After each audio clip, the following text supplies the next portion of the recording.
Bien,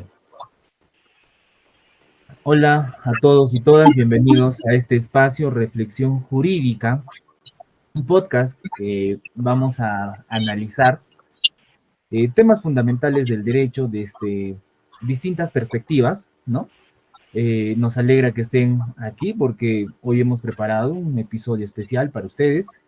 Mi nombre es Jorge, me acompaña Sally, Mike, Ley, con quienes estaremos compartiendo sobre un tema esencial para todos los juristas. Los invito a quedarse hasta el final porque tendremos reflexiones importantes sobre cómo la investigación jurídica puede ser una verdadera herramienta de cambio social. Sally, tus saludos.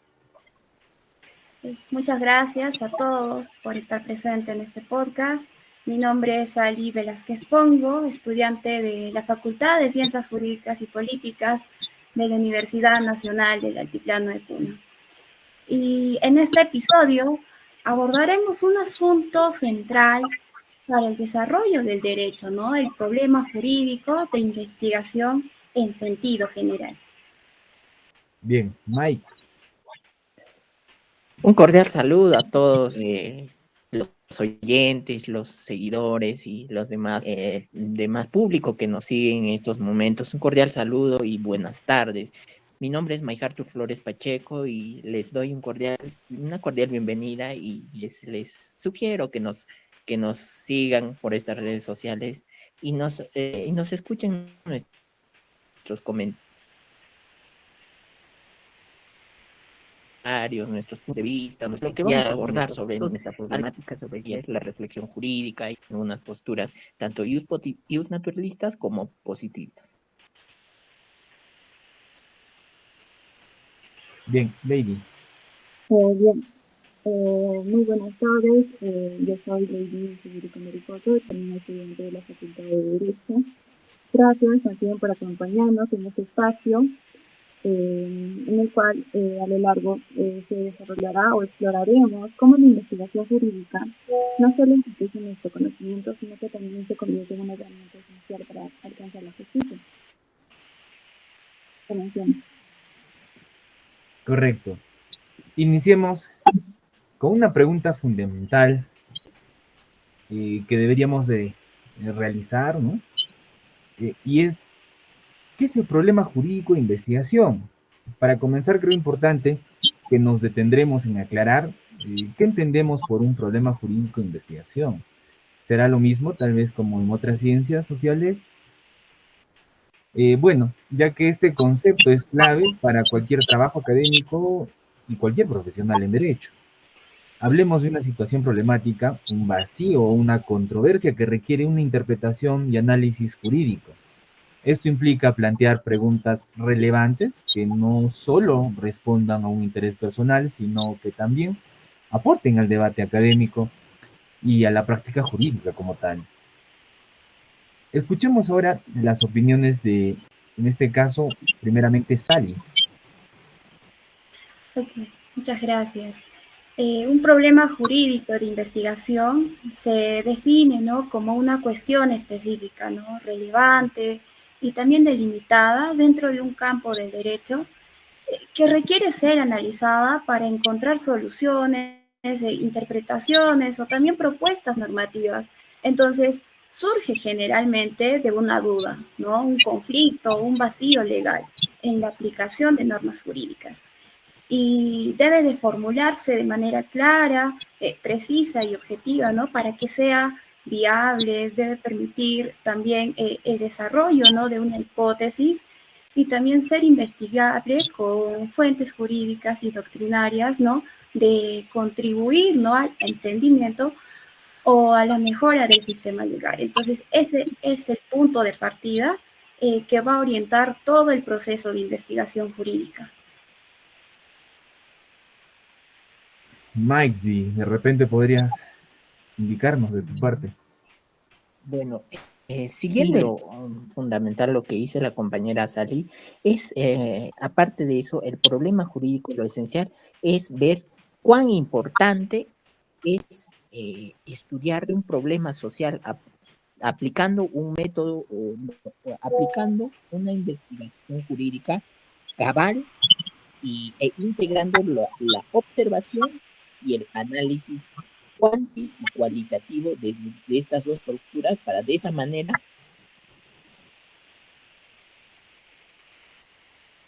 poder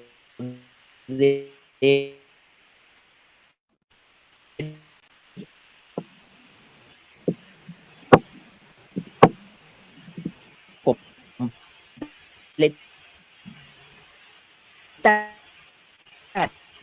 esos vacíos legales y llegar a una decisión para el juez de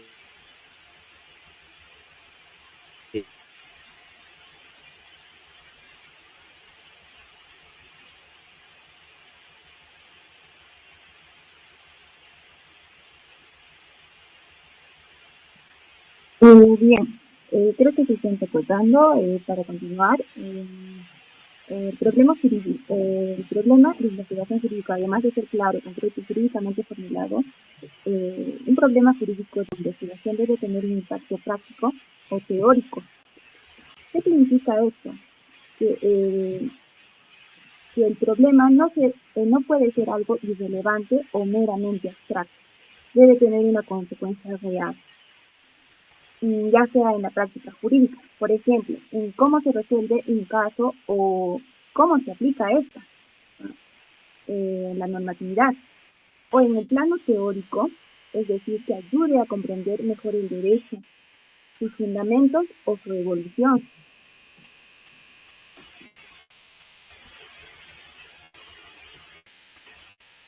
Bien, estamos teniendo dificultades, ese es el problema a veces cuando es en vivo, pero vamos a continuar con esta parte y debemos de abocarnos a lo que es el enfoque doctrinario y metodológico. Si bien no basta con formular el problema, sino que también debemos definir desde qué perspectiva doctrinaria y metodológica deberíamos de abordar, ¿no? Un problema de investigación. Es decir, qué autores y enfoques vamos a considerar y qué métodos emplearemos para estudiar el problema jurídico. Este es un punto importante, ¿no? Porque condiciona nuestras conclusiones de antemano y la validez de nuestras propuestas. A continuación, yo voy a presentar ¿no? a los compañeros, en este caso a Sally, ¿no? Indícanos, por favor, cuál es tu perspectiva respecto a la temática. Autores como Luis Prieto Sánchez o también Ferrajoli destacan, ¿no?, que un problema jurídico no solo debe enfocarse desde la norma, sino que también debe de enfocarse desde el conflicto de valores, principio, también la justicia material.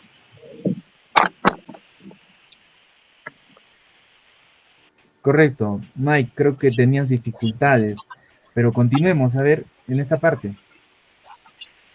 Bueno, en esto es ya indudable de análisis o de tanta reafirmación de que nuestros representantes ya están establecidos a nivel de la filosofía del derecho. Hemos tenido bastantes representantes que han respaldado las posturas, tanto positivistas y naturalistas.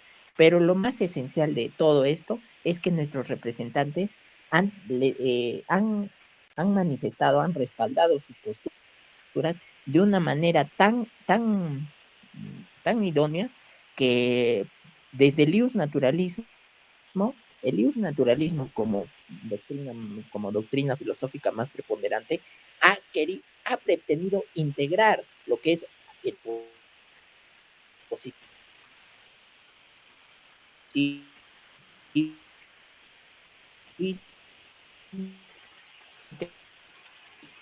de la normativa. Por otro lado, el positivismo ha tenido ese naturalismo de ahora. Es por ello que las dos, Se está cortando el audio. los dos representantes ciertos, tiene sus propios representantes con sus Mike, propias ideas, propias perspectivas, posturas, en el cual yo, desde el análisis, que establezcan cierta concatenación en eso. bien, a ver, vamos a pedir tal vez la superación de la conectividad, Mike. Estamos teniendo dificultades con tu persona, pero vamos a continuar con Ley. A ver, Ley, ¿qué nos dices al respecto? Bien, compañero, que creo que se refería más del positivismo y el bisnaturalismo. Es verdad, el bisnaturalismo cuestiona la idea de que toda ley válida es necesariamente justa. Por ello, un problema jurídico relevante surge cuando una ley formalmente válida resulta, desde la perspectiva del derecho natural, intrínsecamente injusta. Es así que, desde una perspectiva naturalista, un problema de investigación en el ámbito jurídico no se limita a una mera laguna o conflicto normativo. Va más allá, entendiendo el problema como una desviación o disarmonía respecto a los principios inmutables y universales de la justicia, que emanan de la naturaleza humana de una ley divina superior. Desde ese enfoque, el problema de investigación nos dice que surge cuando la realidad jurídica, ya sea una ley, una decisión judicial, una costumbre o una práctica, contraviene o no logra reflejar adecuadamente lo que se considera justo por naturaleza. No se trata simplemente de una cuestión de validez formal, sino de la legitimidad material. Bien, otro punto que nosotros tenemos y estamos obligados a tratar son los ejemplos y las reflexiones que nos debe de dejar esto de acá, este tema. Para que todo esto quede más claro, vamos a decirlo así, quiero compartirles un ejemplo que solemos debatir en clase, ¿no? El conflicto entre el derecho a la libertad de expresión y el derecho al honor en las redes sociales, por ejemplo. Este es un tema muy actual, propiamente, que plantea preguntas sobre los límites de ambos derechos y el papel de las normas en contextos digitales, en donde vemos una coyuntura local por las cuales autoridades propias del mismo Estado vienen a vulnerarse a sí mismas, siendo del mismo Estado. Como tal, problemas como este son los que debemos investigar con profundidad, considerando no solo lo que dice la ley, sino también su interpretación a sus efectos sociales. Y para esto vamos a comenzar nuevamente con Sally. Sally, ¿cuál es tu opinión al respecto? Un ejemplo común, ¿cierto?, de problema jurídico es el debate sobre la constitucionalidad de los estados de emergencia en contextos democráticos, ¿no? Esto surge cuando los gobiernos, frente a situaciones excepcionales como pandemias o desastres naturales o crisis sociales, deciden restringir derechos fundamentales, ¿no?, como la libertad de tránsito o de reunión. Entonces, para preservar el orden público, ¿no? El conflicto jurídico aparece al preguntarse si estas restricciones están debidamente justificadas o si respetan, ¿no?, los límites establecidos por la Constitución, o si se mantienen solo durante el tiempo estrictamente necesario, ¿no? Entonces, en democracias sólidas, este debate es clave, ¿no?, para evitar abusos de poder y así poder garantizar que la excepcionalidad no se convierta en una regla permanente. Bien, si de repente podrías, Michael, tu participación podríamos tomarla. ¿Me escuchan, compañeros? ¿Me escuchan? ¿Aló? Sí, ahí ¿Me escuchan? vamos, Mike.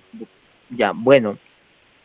Respecto a lo que indicó la compañera Sally, la problemática jurídica debemos abordar, esto parte a partir de las sentencias del propio Tribunal Constitucional, las sentencias emitidas y las decisiones de nuestro propio gobierno a partir de la decisión del Poder Legislativo, Ejecutivo y Judicial. Estos son los responsables directos que nuestra norma actualmente y toda nuestra normativa y su aplicabilidad esté teniendo este cierto efecto negativo y adverso para que no sea aplicada por parte de los tribunales, las cortes inferiores de justicia a nivel de Puno, no se esté aplicando con la debida idoneidad y efectividad. Es por ello que en este momento estamos viviendo una crisis normativa bastante latente, una norma ilegal, una norma ilegítima, que esta ilegitimidad no se va a resolver si primero no vemos la parte doctrinaria elemental, que es la norma como estructura fundamental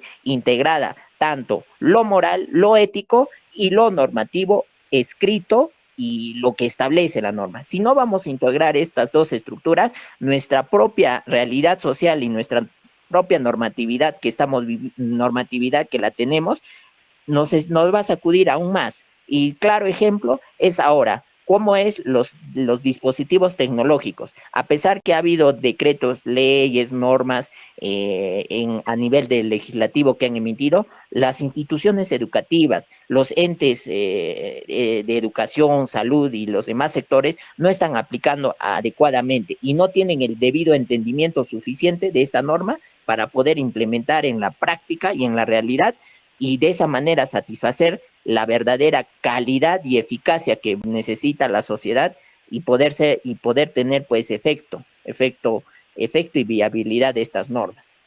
Gracias. Lady, por tu parte, ¿qué nos podrías comentar? Bien, nosotros como estudiantes y futuros juristas, nuestra tarea es realizar, analizar con profundidad y proponer soluciones justas. No se trata solo de entender cómo funciona el derecho, sino de preguntarnos si ese funcionamiento es legítimo, si promueve la equidad y si responde a las necesidades sociales contemporáneas. Siguiendo Ferrajoli, ¿no? El cual nos dice que no puede ser indiferente el contenido axiológico del derecho en investigar problemas como el uso excesivo de la prisión preventiva, la discriminación normativa o la protección de los derechos digitales, ¿no? Como ejemplo.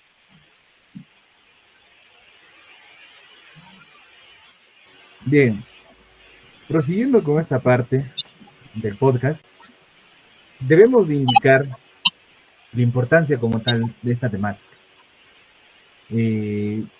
Antes de cerrar, quiero subrayar que investigar problemas jurídicos no solo se versa en la existencia académica como tal, ¿no? Que nos pide probar nada más, vamos a decirlo, una temática de un sílabo, sino más bien que deberíamos hacerlo más allá, debería de trascender ese asunto, ¿no? Es realidad que como tal es una herramienta para comprender la realidad social. Sin embargo, propone cambios normativos y contribuir a una sociedad más justa y democrática. Además, esta práctica fortalece nuestras capacidades para argumentar, escribir, debatir y tomar decisiones bien fundamentadas. De mi parte, yo quiero agradecer, ¿no?, a Sally, de repente para las reflexiones finales y tu saludo. Muchas gracias. Investigar, ¿no es cierto?, problemas jurídicos es fundamental porque esto nos permite comprender, también interpretar y aplicar correctamente las normas que rigen en la convivencia social, ¿no? Entonces, a través de la investigación jurídica se pueden identificar vacíos legales, tanto contradicciones normativas o nuevas problemáticas que exigen una respuesta del derecho. Entonces, además, este proceso va a fortalecer, ¿no es cierto?, la argumentación y también el pensamiento crítico, ¿no?, herramientas esenciales para resolver conflictos de manera más justa y eficaz. Entonces, en un mundo en constante cambio, investigar lo jurídico no solo mantiene actualizado al profesional de derecho, sino que también contribuyen activamente a la evolución del sistema legal. Bien. Muchísimas gracias. Mike, ya cerrando, tus reflexiones finales y tu despedida. Bueno, un agradecimiento a todos los que nos siguen y un cordial gracias por habernos esperado. Bueno, como reflexión final solamente les digo, la norma escrita está escrita como este papel.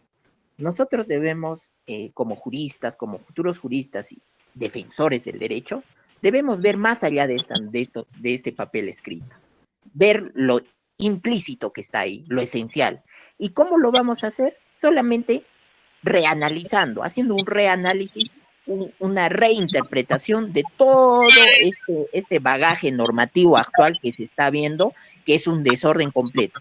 Una vez que hagamos ese redireccionamiento, un reanálisis, una reevaluación, en qué estamos mal, en qué estamos fallando y en qué falla nuestra norma, solo así vamos a poder tratar nuestro ordenamiento en otra dirección y ver qué fallas ha tenido y por qué se está generando la ilegitimidad en nuestra norma y por qué la moral, la moralidad, la crítica y la reflexión, los puntos de vista de los diferentes, de la masa, de los demás entes o de los demás sociedades no se está considerando dentro de la normativa. Para ello, paliar y enfrentar de mano dura así los problemas sociales, como la inseguridad ciudadana, los demás, con principios y siempre principios y valores. Eso es lo que nos va a generar a que tengamos un derecho más humano y no un derecho impuesto autoritario por los entes que actualmente no demuestran lo que es la verdadera administración de justicia a cabalidad. Gracias. Bien, Lady, tus reflexiones finales y despedida. Bien, muchas gracias ante todos. También gracias por parte del grupo. Yo les invitaría a seguir cuestionando, investigando y construyendo un derecho al servicio de la justicia. Y por último, ¿no? Recordarles que la investigación jurídica no es una simple formalidad académica. Es como decía Dworkin, es una actividad argumentativa que implica tomar una decisión sobre qué interpretación del derecho es la mejor o la más coherente y la más justa, ¿no? Muchas gracias. Hasta la próxima.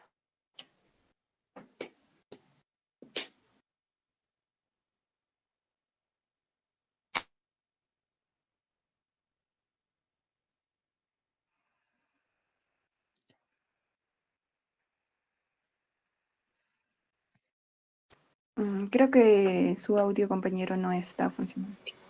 A ver, reitero, desde mi parte fijo una reflexión que es que el derecho no es más que la voluntad política como tal y que ésta debe de obedecer, ¿no?, al contexto y coyuntura por el cual se versa. A través de esto, yo consideraría que tendríamos instituciones mucho más representativas y al mismo tiempo una investigación más profunda como tal. Mi nombre es Jorge Huanca, ¿no? Agradezco a los compañeros presentes y a todos ustedes por su preferencia. Este ha sido un espacio de podcast, ¿no?, de reflexión jurídica con la temática de investigación como herramienta de justicia. Nos vemos en una próxima oportunidad. Gracias.